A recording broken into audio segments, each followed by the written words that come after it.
ஒரு ஊரில் ஒரு வாத்தியார் இருந்தாராம். அவர் மதியம் சாப்பிட்ட பிறகு சிறிது நேரம் தூங்குவது வழக்கம். மாணவர்களை பாடம் படிக்க சொல்லிவிட்டு அவர் வகுப்பறையிலே சற்று நேரம் தூங்குவார்.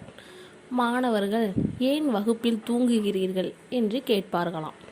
அதற்கு அவர் திறமையாக பேசுவதாக நினைத்து தான் தினமும் கனவுலகிற்கு சென்று பல பண்டைய காலத்து ஞானிகளை சந்தித்து வருவேன் என கூறுவாராம். மாணவர்கள் அவர் சொல்வதை பொய் என்று தெரிந்து கொண்டு வாத்தியாருக்கு பாடம் கற்றுத்தர ஒரு திட்டம் போட்டார்கள். வாத்தியார் எதிர்பாராத ஒரு நாளன்று அவர் வகுப்புக்குள் நுழையும் நேரம் அனைத்து மாணவர்களும் தூங்குவது போல நடித்தார்கள்.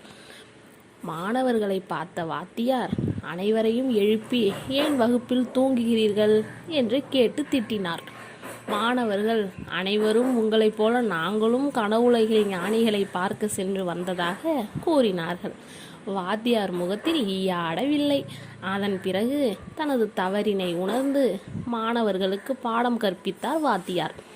நீதி: செய்கிற வேலையை சரியாக செய்தல் வேண்டும்.